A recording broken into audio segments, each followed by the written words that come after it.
Whether it was Kennesaw Mountain Landis ruling with an iron fist to clean up baseball, Pete Rozelle being ahead of his time, talking NFL teams into completely sharing revenues, David Stern freezing envelopes, rigging game sixes, and putting Michael Jordan on double secret probation, Gary Bettman being Gary Bettman, or Rob Manfred calling the World Series trophy a, quote, hunk of metal. Sometimes these figures loom large over their sports. But instead of telling you about the commissioners of the past, this week we thought we'd do something different. This is what you don't know about how we'd handle the office of commissioner.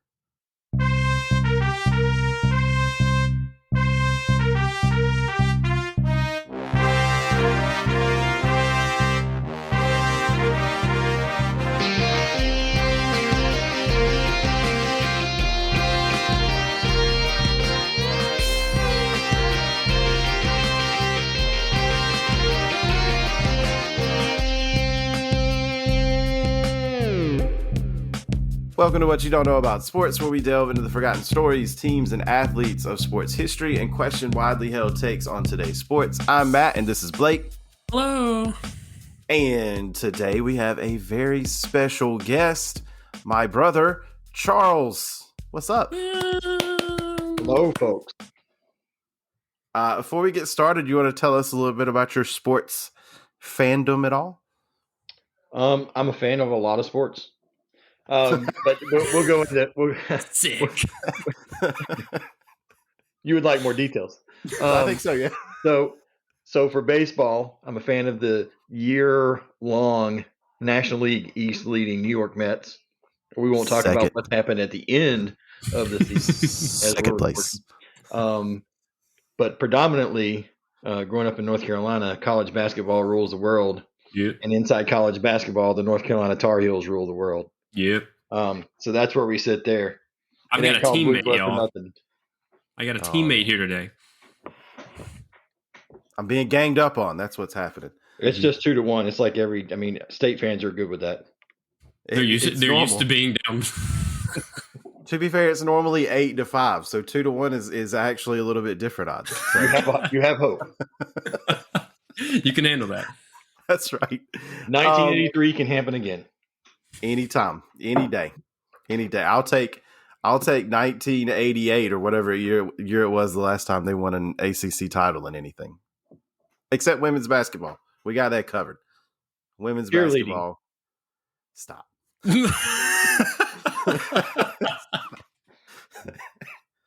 Underwater basket weaving. They do have a bass fishing team. Bass fishing is where it's at. Today, we thought we were going to change things up a little bit and tell you about some things that we would do if we were the commissioner of various sports. So here's the way this is going to work. Me and Blake and sometimes maybe even Charles are going to alternate being the commissioner of a particular sport for a day. And we're going to tell you what we would do. After we've done that, Charles is going to play judge, jury, and executioner and tell us if that was a good idea or not, something that the owners would like or that fans would enjoy, and just tell us how wrong we were, honestly. But maybe we do have some good ideas along the way. And Blake, you're up first. I will start it. So my first idea is one that people have been talking about for quite some time and no one has done.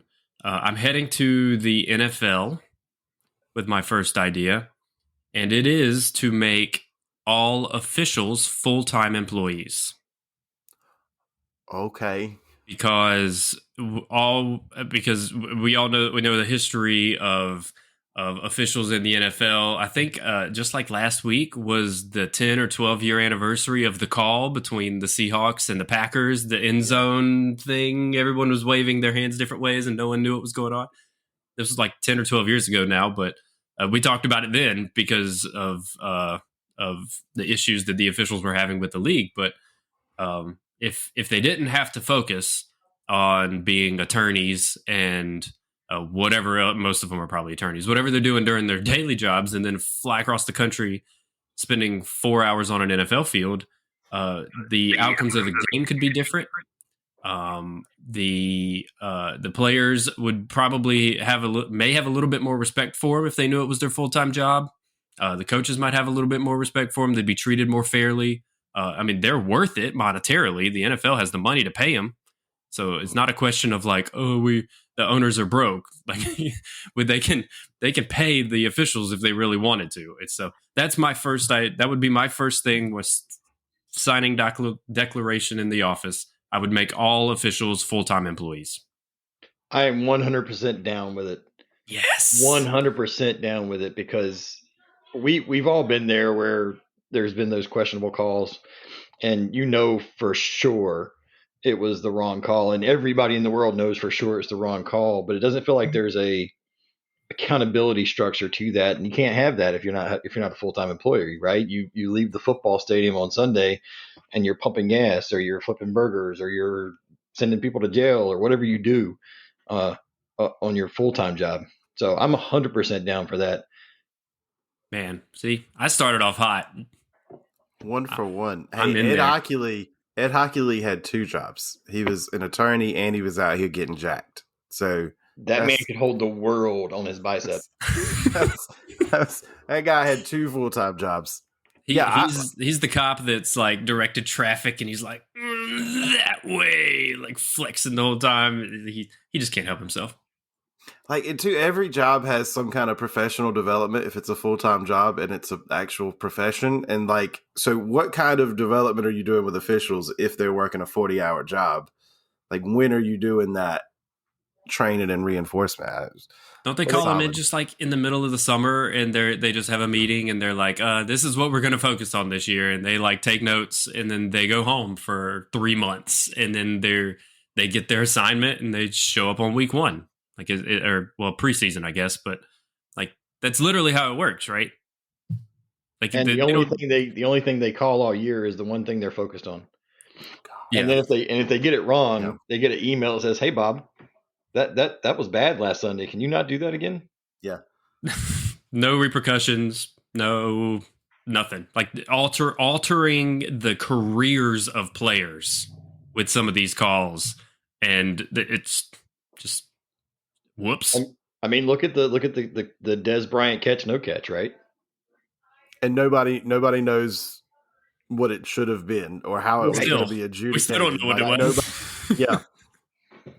I want the NFL. This isn't my thing, but just as a side note to this, I want the NFL to do what the NBA does. The NBA has like their last 2-minute report every night. So if a referee blows a call in the last 2 minutes of the game, it's published from the NBA office the next day, being like, actually, this was this, and this should have been this, and this should have been this, and we're very sorry.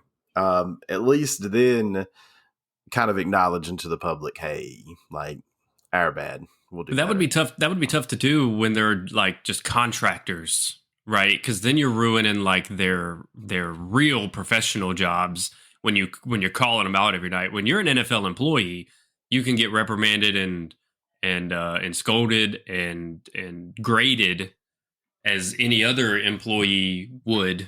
But I mean, I feel like that would be slippery if they were doing it in the current climate. Now, I'm going to say when, because maybe I'll be commissioned one day. When all officials are full time, then 100% they need to be like there's a Twitter page where all umpires are graded after every single game that they do, and they go back over and talk about who got how many calls wrong and what percentage was right and what percentage was wrong and stuff like that. Like, cool. That's their thing. Like they're calling balls 7, 8, 9 months out of the year. Like they should be doing that. But well, I mean, how can you get around it, right? With the new London series, you got NFL refs traveling across the country. There's no way around. Eventually, this is going to be a full-time gig. It's got to be. I hope so. I dig it. All right, I have an off-the-wall idea that was just a complete shower thought, and kind of was the impetus for the idea of this episode. So Charles he's gonna immediately say no when I say what league I'm gonna be the commissioner of. Right. So just so we're clear, it's gonna be an automatic no. To be fair, I already have my mind set up before you start. It's going to be no. It's gonna be a no matter what. My first idea is as commissioner of the MLS.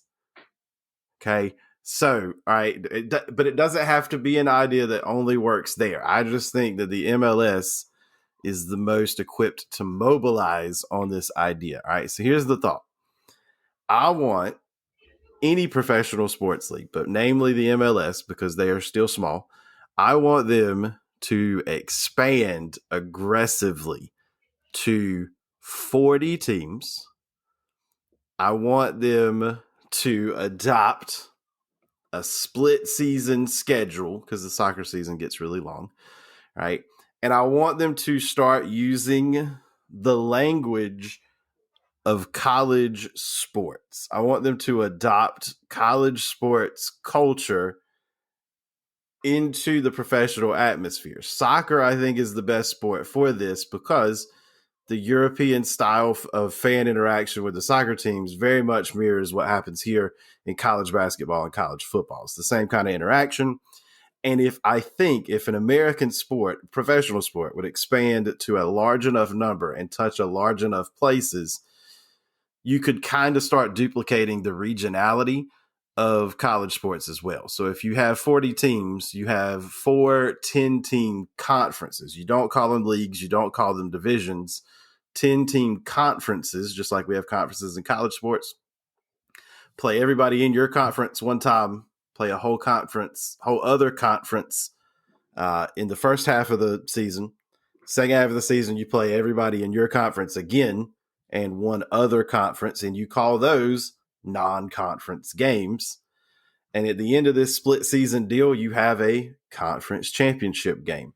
And you build some of these organic rivalries. There's already teams in Charlotte and Nashville and Atlanta, right? They're looking at some other southern cities, very much like the same markets the SEC covets. And those markets are huge. Charlotte had 40,000 people on average this year. Atlanta is typically in the 40, 50, 60,000 people. That's something that you can sell then to regular people. Come watch this thing. It's exciting. You can have fun. You can tailgate like you can at football. Because looking in the forward view, I think that college sports are going to start losing some of their luster. And the first professional league who positions itself in that space is going to see a gain. That's my idea. It's crazy. It's complicated, but that's what it is. So my first question. Yeah. What's the MLS? Exactly. I'm just kidding. Soccer fans, don't come at me. I'm going to give you an A for effort, and I'm down for it because I think you're right. Go. I think you're on to the college atmosphere, right? With all the name, image, and likeness, and all the money getting thrown at the big two. There's going to be something that's going to have to replace that college level atmosphere. The tailgate on Saturday, and so I can get behind that. I had you come at me with we're going to shorten the field and widen the goals, I'd have been 100% on board. We're going to play indoor soccer outside. I was going to say that's basically indoor soccer. And if you put it on ice, give them skates, and put a puck on the pitch, we're 100%. Oh boy, we're even better then. No, I think I can see it working. I think you're going to have a hard time.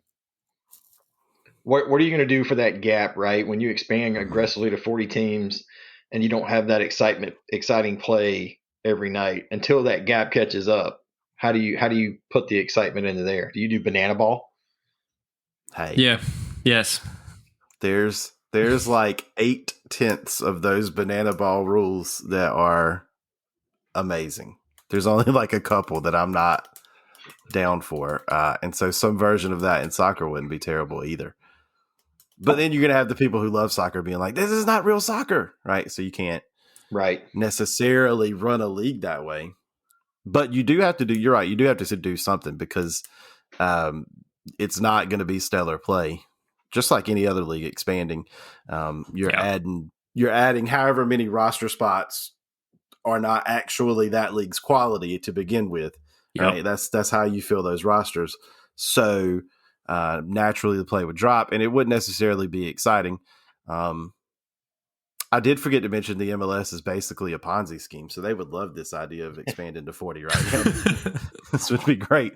But yeah, from an excitement standpoint, especially in those expansion markets, you can't go to a new place and lose for a very long time because then you lose whatever luster there was about it.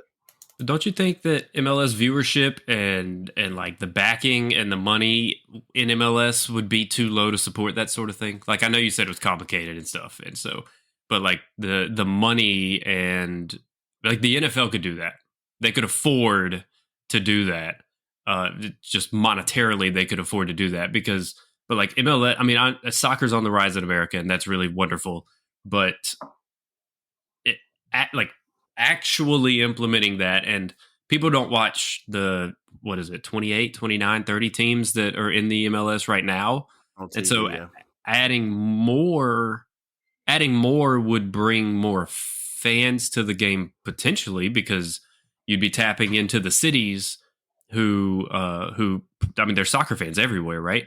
So you'd be tapping into the cities where there are definite soccer fans, but they're fans of English Premier League teams, because there's not a soccer team, there's not a home soccer team. Like we just went through this here. It's like no one in North Carolina is really an MLS fan, because you either got to be a fan of Nashville, who is fairly new, Atlanta, DC United is probably the longest standing closest one. We just got one in Charlotte, and so all this excitement around in all of North Carolina, really in South Carolina, I guess, since they're a little too close.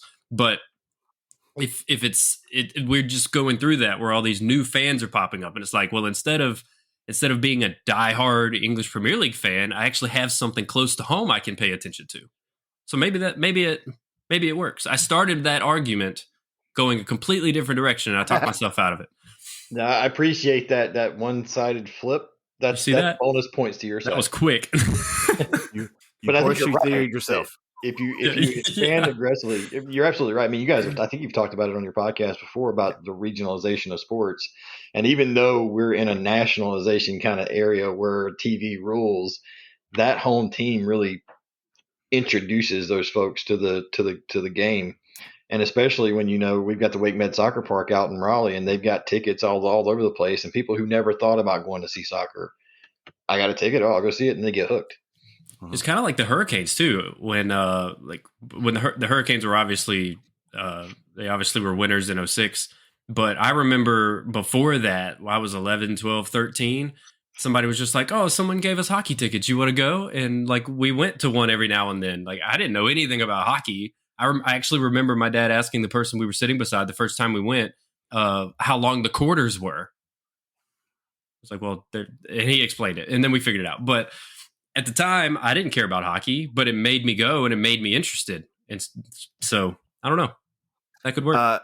One other, like, I'm downplaying my own idea now, but one other negative is the same, much like Major League Baseball coming to North Carolina. There's a big question of why would they, because it gets good ratings here without a team, and we have minor league attendance great without a team. The TV ratings, when they get published for certain soccer events, like Kansas City is one of the ones, they've got a team, but like Louisville and Indianapolis and that area are usually top 5, top 10 highest rated markets for soccer broadcasts.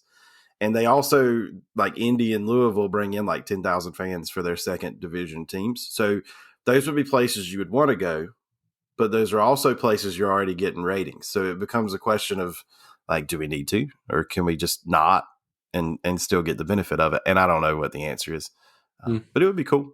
It'd be cool to see Charlotte play Louisville and Nashville and DC and whoever else across the Southeast and lower Midwest. That'd be fun. Anyway, that was my idea. I'm just here for anything expanding soccer in the U.S., just in general. So it's my turn. My second idea, the one I'm going to go with next, I'm going to stay with soccer. And although although this entity does not have a commissioner, it has a president. But we're staying with soccer, and I'm going to become the president / commissioner of FIFA. My rule. Congratulations, you're a billionaire. I'm also a Ponzi scheme artist and a criminal. Jail sentence starts in May. yeah. I'm going to prison tomorrow, but it's fine. I'm going to do this before I go out. I will never again allow a country to host a World Cup if you have never qualified to play in the tournament. We are waiting 6 months for a country with oil money paying for a World Cup because they had to delay it because soccer is not sustainable in that country. Qatar has never held a world FIFA ranking above 53, and they have never qualified for a World Cup. That has only happened one other time in the World Cup's history. Italy in 1934 hosted the World Cup and had never qualified for it. But you know when the first World Cup was? Like 1930. So that's fine. Like that's different. But I feel like it's just taken so much air out of the tournament. Like I have to keep looking to figure out when it's starting. Qatar spent like 10 or 20 or 50 times more on this World Cup than any other country has ever spent because they don't have the existing infrastructure to support it in the first place, which should have been the clue that they shouldn't have gone there. Money talks, and they probably bought their way into it. But I just hope it never happens again. And if I became president of FIFA for a day, that would be my law. Never allowing a country to host the World Cup if you have never played in it before. So this is going to be bad luck for somebody because I'm going to agree with this. And here's why. I think we can agree by my last answer that soccer is not one of my top two sports. But I did hear that the World Cup was in Qatar. And I said, huh? Yeah. Like there is no association to Qatar and soccer. So why in the world would we send the world there? Exactly.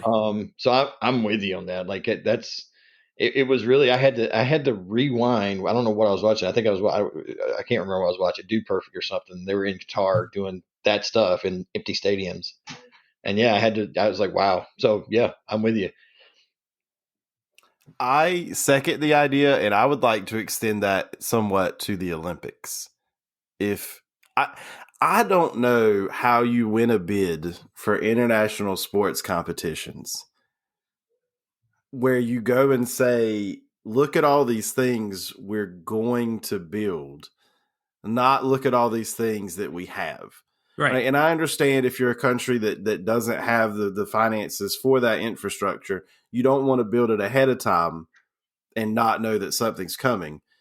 But we know the mindset of the people running this thing. And if you can go ahead and build it and then present it, you're going to get the Olympics or the World Cup without having it be some crazy thing.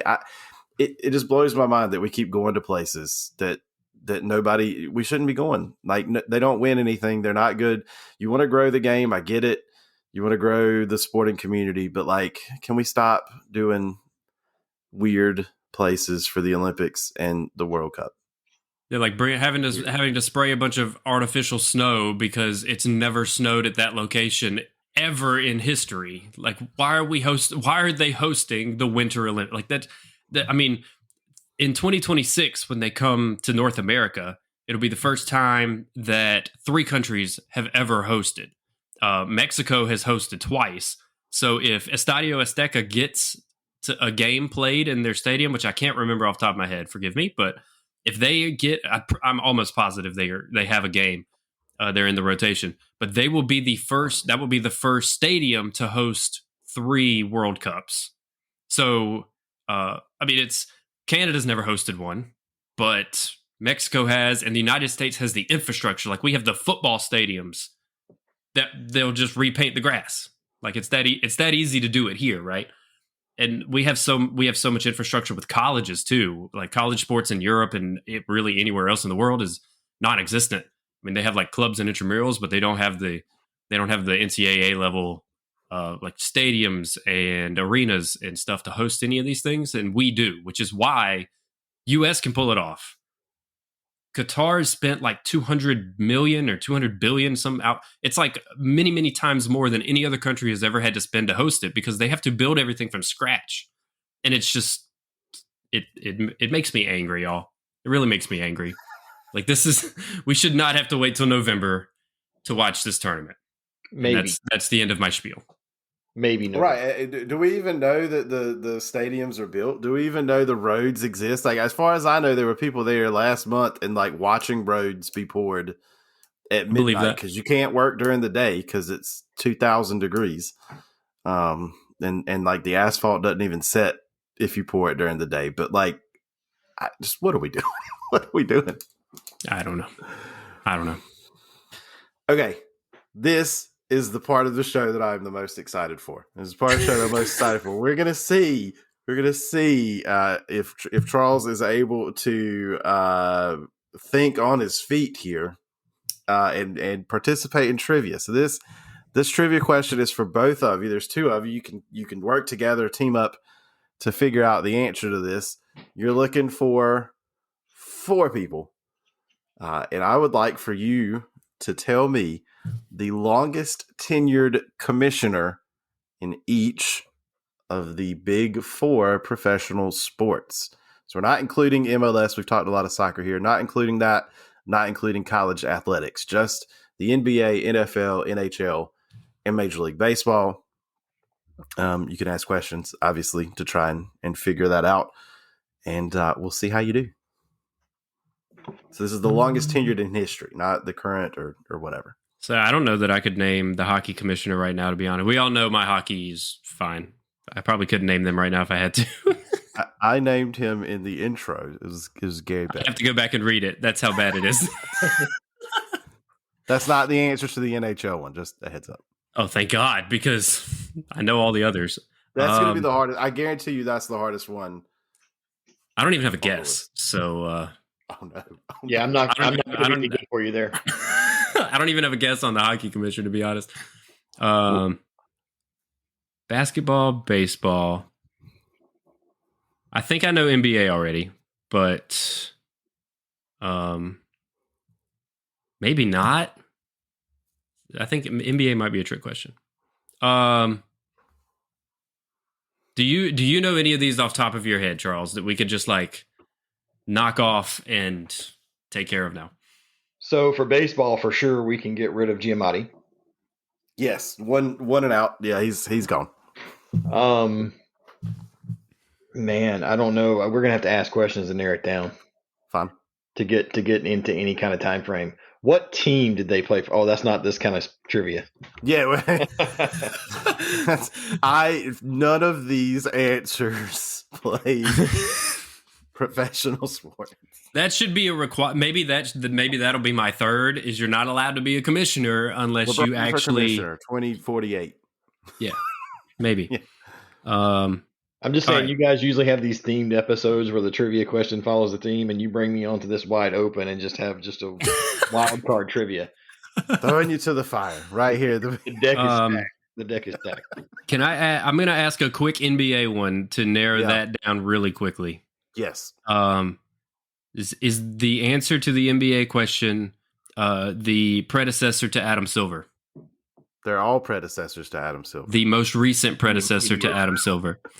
The answer to the NBA question is the most recent predecessor to Adam Silver. Okay, so the answer for NBA would be David Stern. David Stern is the longest tenured NBA commissioner. He was 40 years, right? 30 years. 30? Right? 30 years and 0 days. He retired. It was like to the January 1 or something. Yeah. February 1st. He died on January 1, didn't he? And then January 31st of 14. So 30 years he was commissioner.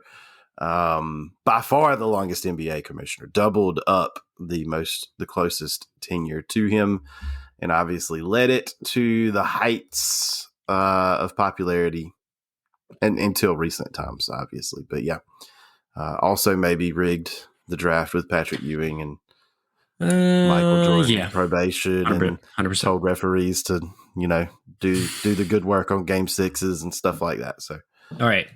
So you got one out of the way. And I think you can get the next two. pretty sure Charles can, but we'll see. A lot of weight. Let's do baseball next.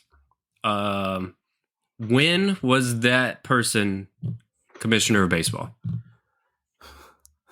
In the year of our Lord, 1920 through 1944. 1920 through 1944. 24 years. Okay. I'm trying to remember when KML became. I'm pretty sure. Oh man, I thought he was commissioner in 1919. Oh goodness, because he was. I thought he ruled on the Black Sox. I think you should make that in the form of a question. He looks like he wants to give us an answer. He's like biting his lips right now, trying not to say something. Was this the commission that ruled on the Black Sox? So the Black Sox happened in 1919, but that means any decisions would have been made in 1920. So then the baseball answer should be Kennesaw Mountain Landis. Yeah, the Judge is the longest tenured Major League Baseball commissioner, in part because God bless the Office of Baseball Commissioner in the 1980s. They went through quite a few before landing on Bud Selig. Selig also was really close. He had 23 years, and Kennesaw Mountain Landis was at 24 years. It was between the two of them in my head. Yeah, he's the guy that really crafted the office of commissioner and the role of commissioner in pro sports in the first place. The way he handled Major League Baseball, they originally thought that he was just going to he was retired from judging, so he was going to handle the White Sox thing and then be done. And he showed them. He just took over. He said, "Y'all retire later." Okay, all right. So now you got baseball down, you got basketball down, you got football and hockey. So what was the time frame of the NFL commissioner?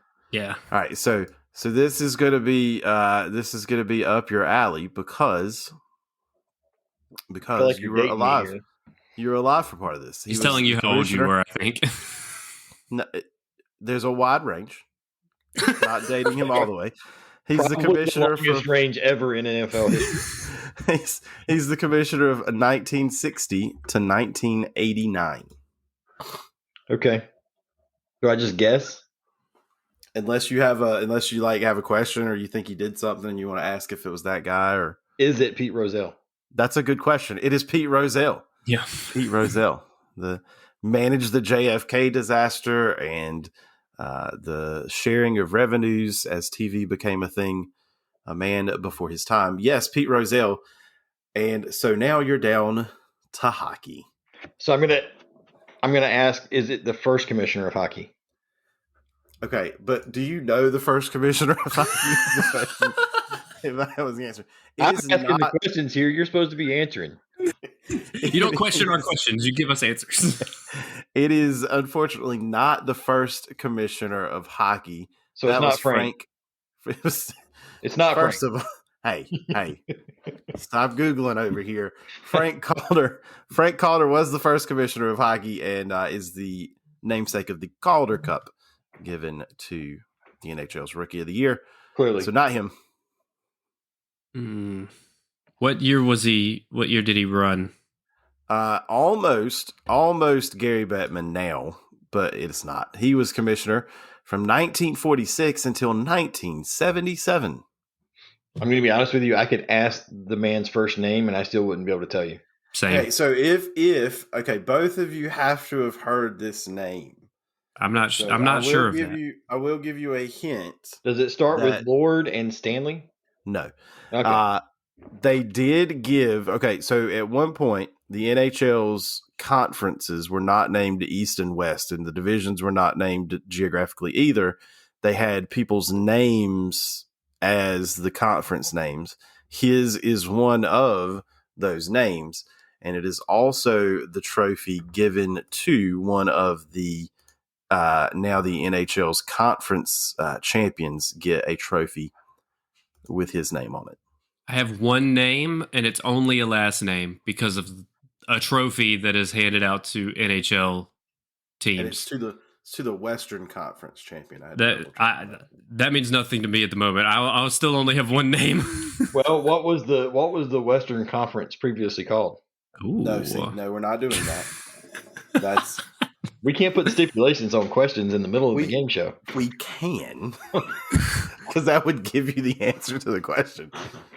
Can't do that. We're really close, but I can't do that. I don't know his full name, but I'll give you a name, and you could say yay or nay.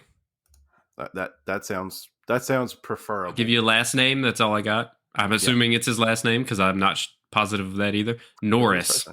Oh, Norris is very close. That's a different division. And yet not right. The Norris, what is the Norris trophy for? Norris used to be the North, I think, the Red Wings. I thought they played in the Norris division. The Norris trophy is to the defensive player of the year. That's that. Yeah.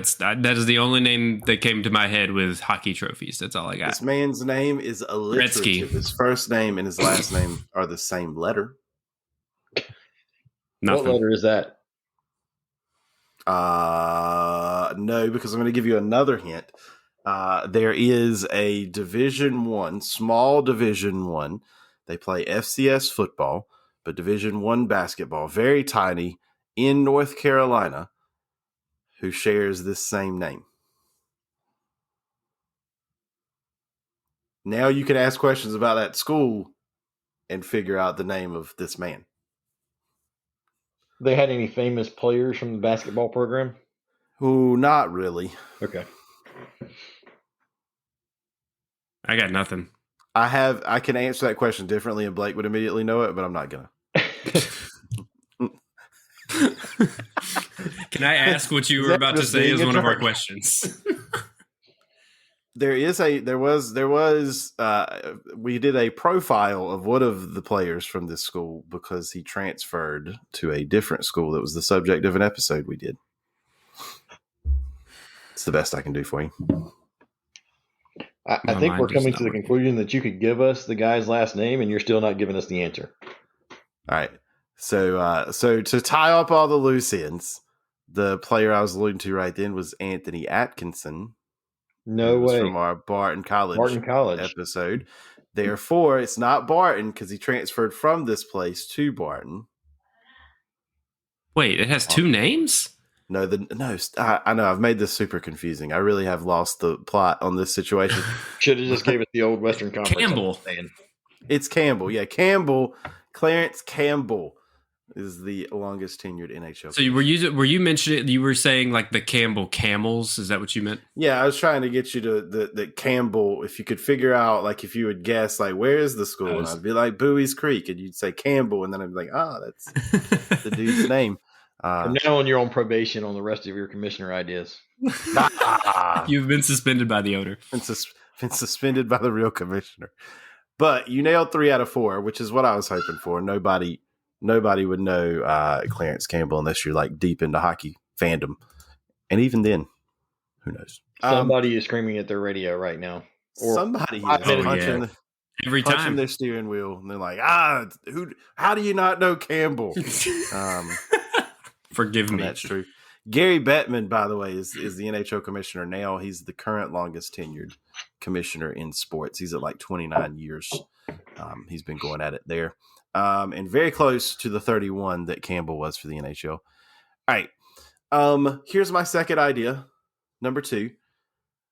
My ideas had a theme. The first one was like to get a pro league to move into the college space. My second idea is I'm going to become the president of the NCAA. And I want to sit every conference commissioner down and every school president down and in a meeting and let them know that they are not, in fact, the NFL or the NBA. And that if they intend to be those things, they will fail. And then I want to open the door to the room that I am in and say, if you would like to stay, here are the rules. The rules being, we're going to pool our TV money and we're going to stop cannibalizing each other because that's dumb. The NCAA is going to take over administering college football championships because that's also dumb that they don't. And then I'm going to say, if you'd like to stay in the NCAA, you may. And if you would like to leave, you also may. Because the one thing that is hurting college sports the most is people talking about what is hurting college sports the most. And if you just go ahead and cut to the chase, you can get to the business of running college athletics and let the scragglers go off and pretend to be the USFL and fall apart. That is what I would do as the president of the NCAA. So I told you I got to go against one of you sometime. So here's where I'm going to go against you. Yeah. And here's why. But here's why. I think it's just we dissolve it. Just completely dissolve the NCAA. I just it's one of those things that we're kind of going down a slippery slope in that direction, right? The NCAA was set up to ensure amateurism and fair play, and now it's nothing but money play everywhere. Like, it's not just about name, image, and likeness, and it's all the money raking in from the NCAA, and it's almost gotten too big to be a true organization that can, because it's all about the money interest now. So while I agree with your sentiment, I think if you were the NCAA commissioner, I think you walk in the door and say, okay, we're done. Because the money's going to follow the schools. Yeah. Until it doesn't. The NCAA could go to the TVs right now and say, hey, pull the money from these schools. They don't want to be here. And if one of those schools are Alabama, Clemson, or LSU, the TV's going to laugh at them and say, I'm going to stay here. Or CBS would just sign Alabama exclusively, like NBC is done with Notre Dame and all that stuff. We ranted about this 2 weeks ago. That's kind of how we ended our episode, was talking about how money in college sports and the name, image, and likeness and the Supreme Court ruling and stuff. Shameless plug. If you haven't listened, go back and do that. But I agree. I think I would love to be the person to do that also. But I think you would run into that issue where they hold all the power. The NCAA doesn't at this point. And so I feel like being, what's his name? Mark Emmert is how you say his name? Emmert. If you're Mark Emmert, whatever. Yeah. If your name is Mark, and you walk into that room, I think you are going to get laughed at. And so you wouldn't you would play hardball and you would say, listen, we're doing this, or you can leave. They would all look at each other and they would either all leave and the NCAA would cease to exist, or it would become like a 50-on-1 and you would have to walk out and dissolve it yourself, kind of thing. It would be one or the other. I don't see any, especially with all the extra money now, I don't think there's any way the NCAA convinces the schools to do anything fancy like that. Well, I mean, so go ahead. Yeah, so I'm a Heels fan. Go Heels! Good day to be a Tar Heel. I'm all about it, 100% behind them. But we kind of saw it when the Heels got off with what they got off with back at 4, 5, 6 years ago. The NCAA's lost all control because Carolina basically said nah, and the NCAA said okay. And they slapped them on the hand in football and women's basketball, but they didn't touch the moneymaker. So here's the one thing I think that the NCAA has some leverage on these major schools is the narrative is that football is the driving force for all this, like the football money, football this, football that. I think the NCAA still has leverage in basketball because the college football TV contract, the college football playoff contract is $470 million per year. Granted, it's only 3 games. I get that. The NCAA tournament is $770 million per year. So it's still a sizable budget. And I'm not entirely sure that football is completely the driving force that everybody makes it out to be. Like, the Big East is basketball only. Their TV contract is $34 million, and it was signed in 2013. It's $34 million a year. The Americans' full sports TV contract is $83 million a year, signed last year. So a 10-year-old media deal is about half for comparable conferences, basketball only. If when it comes back up for bid, I think the Big East will be sitting at like $50 million compared to the Americans' 80. So I'm not so sure. Everybody makes it seem like it's 80-20 football or 75-25 football. I think it's closer to 55-45 or 60-40. So if you can leverage the basketball money, because what I'm afraid of is that the SEC and the Big Ten, the Big Two, are going to go their own way in basketball too and try to start their own. We're the real tournament, and then you've screwed up the whole situation. I wonder if they could leverage the basketball to try and rein it in some. I don't know if they could, but I maybe. I mean, there needs to be an organization over college sports. I just don't know that I think the NCAA may have got to the end of the track. Sure. Totally. But then what, like, I could open another can of worms and just say, well, then what would a replacement look like, right? Like, if it's not the NCAA, we don't know any different. And so, like, what would have to happen to get this single entity to rule over all sports again? Like, do we need to bring Kennesaw Mountain Landis back and like get him to start ruling college sports with an iron fist like he did baseball to straighten that out in the 20s? Like, I don't know what that would look like. But I wonder too, if the money gets big enough, I still wonder, does the NFL and the NBA not say enough is they could squash this? Both leagues could just shut it down whenever they wanted to. If they just say, we're going to start opening youth academies, and or if the NFL says we're going to have a true minor league and 18-year-olds are able to play in it, and we're going to start playing games on Saturday, and we're going to start playing more games on Thursday night, and you guys just deal with it. If they did that, they could shut it down. Well, I think you're going to see. I think you're going to see it, right? It's all circular. So I think you're going to. I don't know about the NFL. That's going to be a harder transition, but the NBA absolutely. And then you'll get to see college sports go back to college sports, and then it'll build back up. Yeah, it'll take some of the professionalism out, but probably only short term. Correct. And then eventually it'll work its way back in, and it could be a vicious cycle. I think if this stayed at NIL, it would kind of correct itself a little bit, but now there's starting to be a push of, well, look at all this TV money. The players should get a share of the TV money.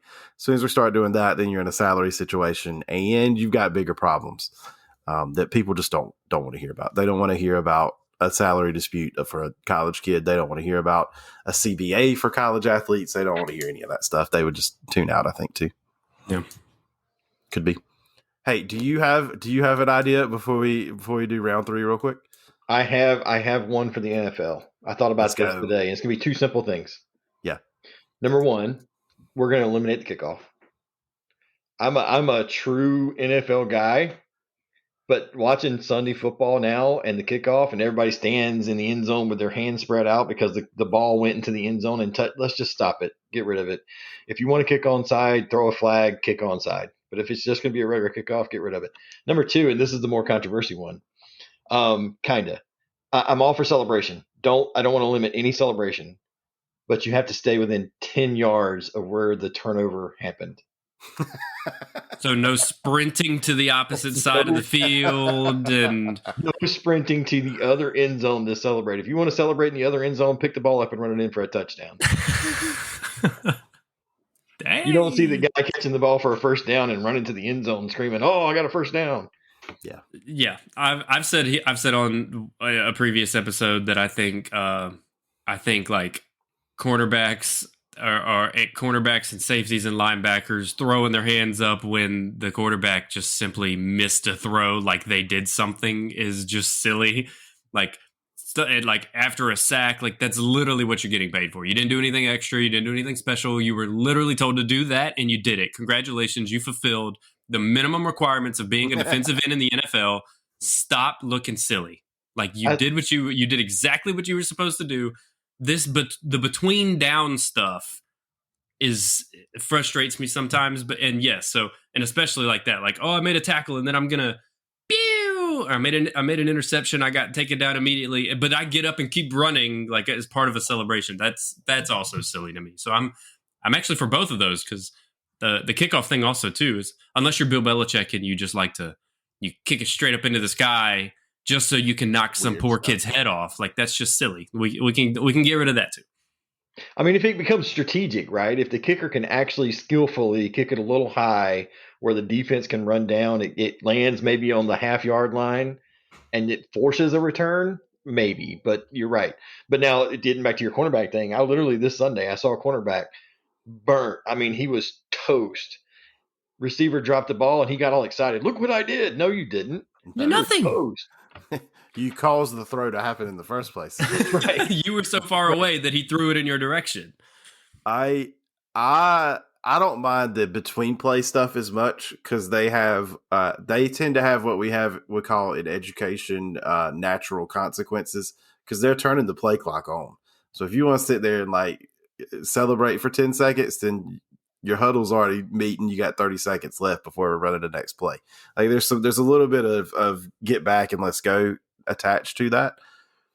But I'm all for it. Let's not sprint and waste time. NFL games are too long, just like college football games are, and some of that is some of the extra in between possessions, like touchdown celebrations. Let's go. But I like the turnover within 10 yards. I also hate when a player celebrates and starts walking towards the opposing team's bench, like because everybody else your whole team's running that way. And you're running this way, and you're about to be 53 plus a couple of guys on the practice squad and a bunch of coaches. It's like 60 on 1. Like, why are you taunting in this situation? In real life, you wouldn't do that, but right. we got referees, and we're all going to be safe, so we do. They know there's no negative consequences. I mean, it's the same thing with the NBA in that respect. Like, you're going to get in each other's face, and multiple NBA players have said this before. Who is actually going to fight? Who is actually going to Kareem Abdul-Jabbar some poor guy in the eye? Like, who's actually going to run our test into the stands over a thrown cup? Like, that just doesn't happen. And so, baseball, we're not going to get started on my theory with like pitchers and hitters pretending to fight. You hate fights. I'm not going to do that either, because they don't actually. Very rarely is that a real thing either. But whatever. Anyway, so I said 2. I meant 3. I forgot Go one. for it. If you snap your finger on the field, don't lay on the field. Get off the field. Let the play resume. You know where I'm going with this? If you're injured and you can't move, I got it. Like, I'm cool with that. You take care of the players, whatever. But if you hurt your wrist, you can walk.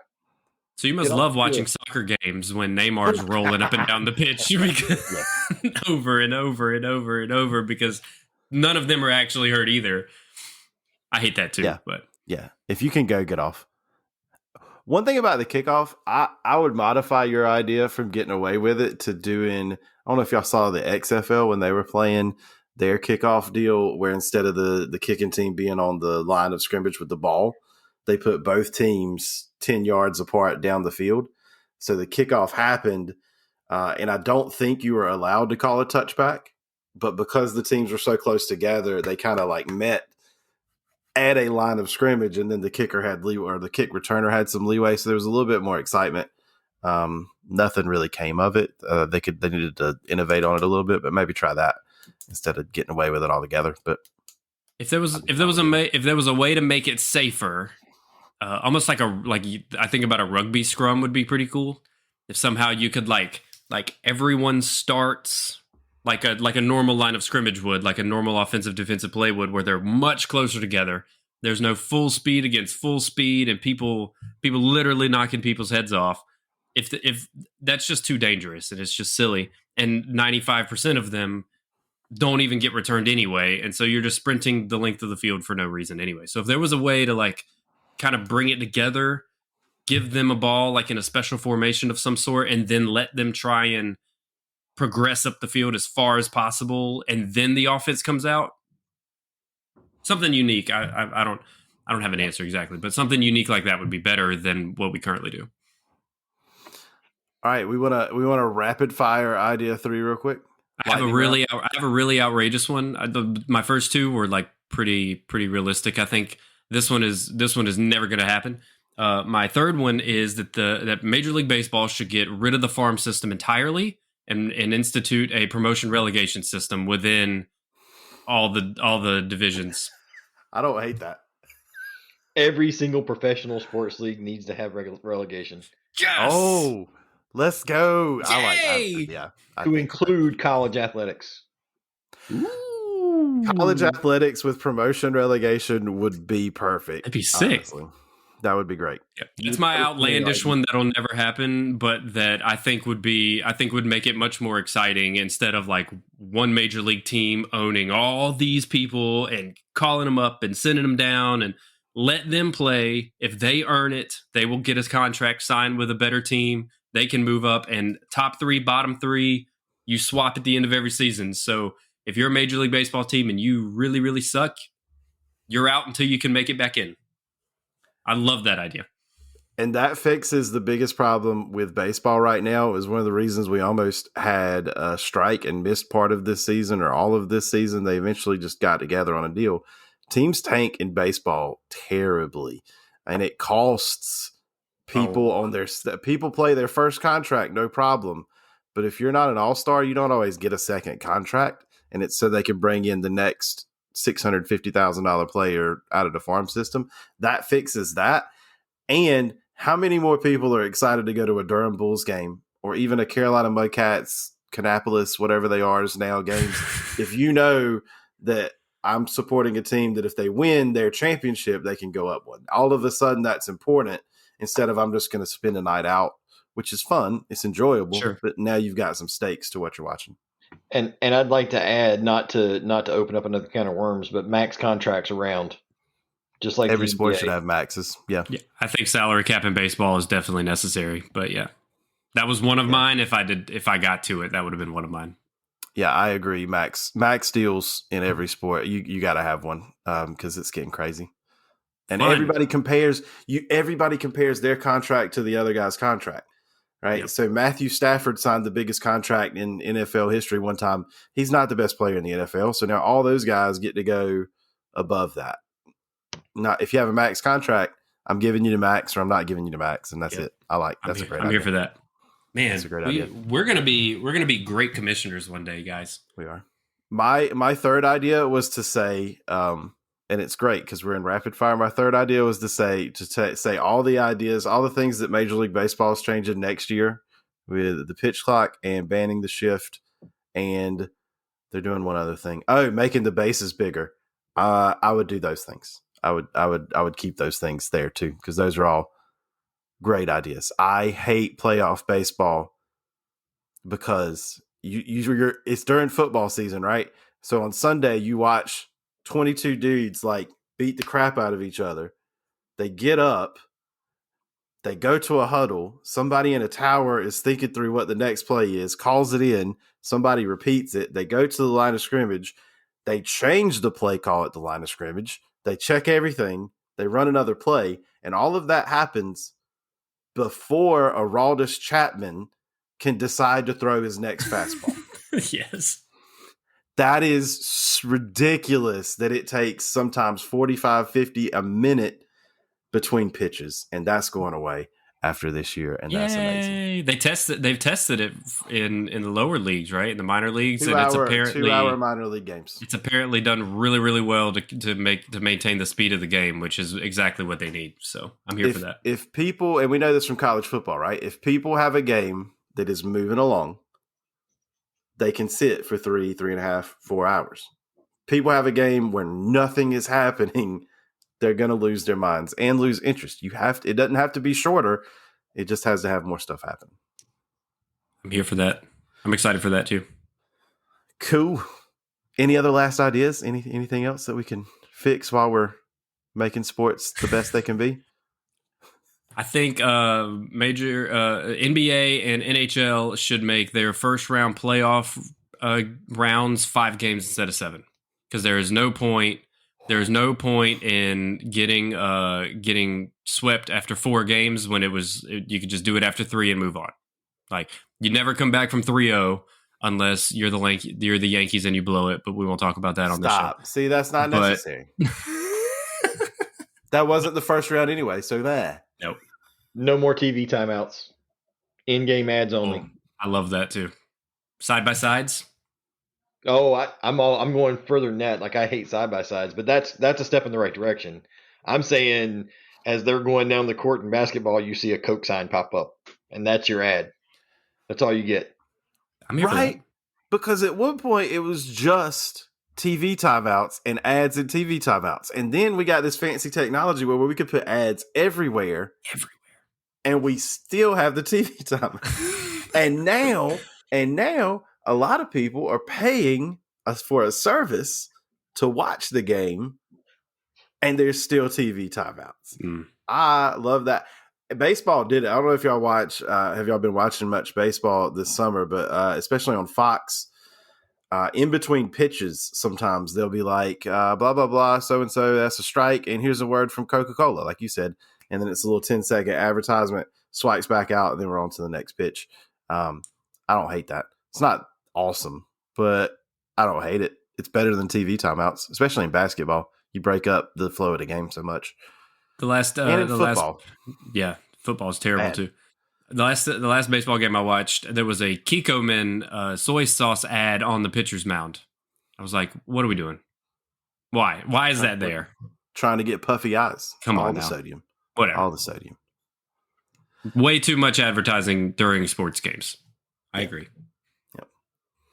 All right. Well, if any of you listening have an idea you'd like to share that would fix sports forever, make sure to let us know on social media. We'll be asking you shortly after this episode drops. And if you have an idea, we would love to hear it and maybe even have you on the show. So be sure to let us know that through our various social media platforms. You can hear those at the end of the episode. And until next time, thanks for listening. Thank you. And thanks, Charles, for being on the episode. Hey, yeah. Thanks for having me. That was great. We'll do that again. Bye, everybody. Bye.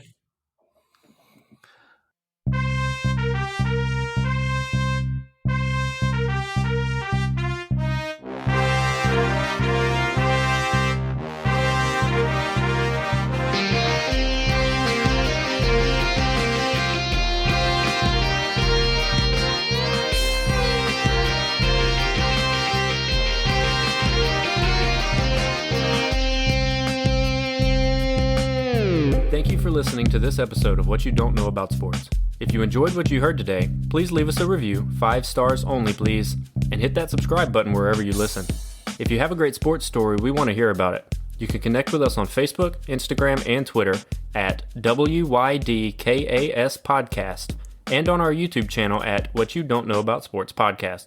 All episodes are written, recorded, and edited by us. Stay tuned for the next episode.